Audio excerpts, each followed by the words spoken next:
मैंने पश्चिम बंगाल के हमारे बीजेपी के अध्यक्ष से कहा है कि हम पार्टी के तौर पर ये जो शिक्षक भर्ती में जिनकी नौकरी गई है उसमें नेक ईमानदार लोग हैं, हम उनकी मदद कैसे कर सकते हैं।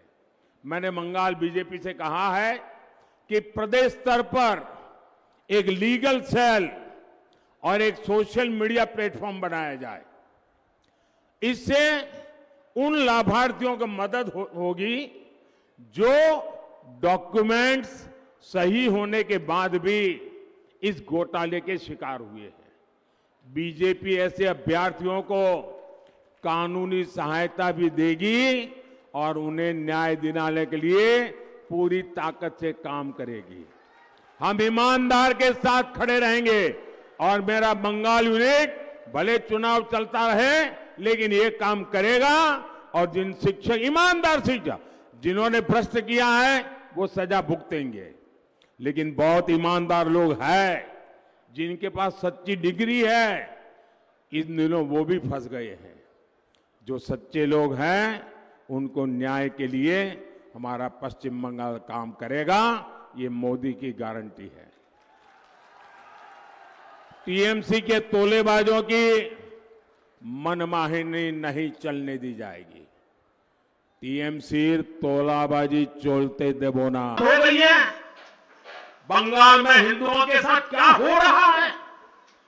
ऐसा लग रहा है यहां हिंदुओं को बंगाल में टीएमसी की सरकार ने यहां हिंदुओं को दोयम दर्जे का नागरिक बना करके रख दिया है। ये कैसे लोग हैं? जय श्री राम के उद्घोष से उनको आपत्ति है। जय श्री राम बोलो उनको बुखार आ जाता है।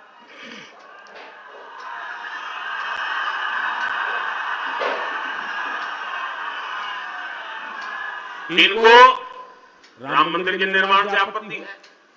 इन लोगों को रामनवमी की शोभा यात्रा से आपत्ति है। वायनाड में हारने वाले हैं और हार के डर से जैसे ही वायनाड में मतदान समाप्त होगा वो दूसरी सीट खोजने लग जाएंगे और अब दूसरी सीट पर भी उनके सारे चेले चपाटे कह रहे थे अमेठी आएंगे अमेठी आएंगे, लेकिन अमेठी से भी इतना डर गए, इतने डर गए, वहां से भागकर अब रायबरेली में खोज रहे हैं रास्ता। ये लोग गुम गुम कर सबको कहते हैं डरो मत।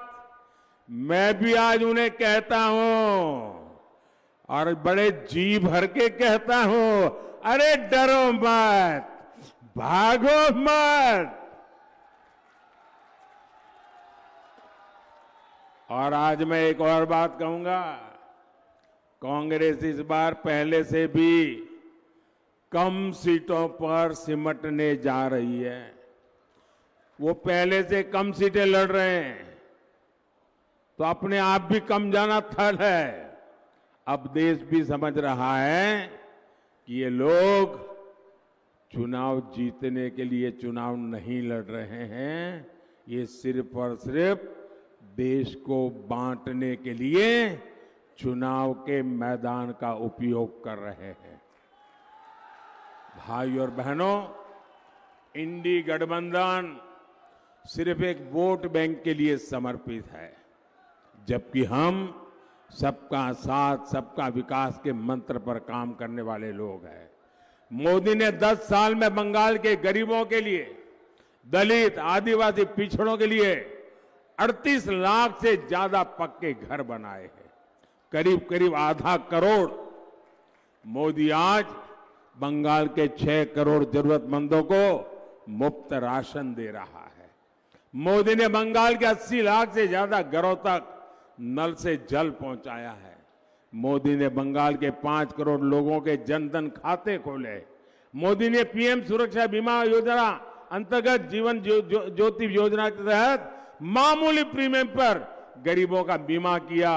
मुश्किल समय में ऐसे गरीबों को अकेले बंगाल में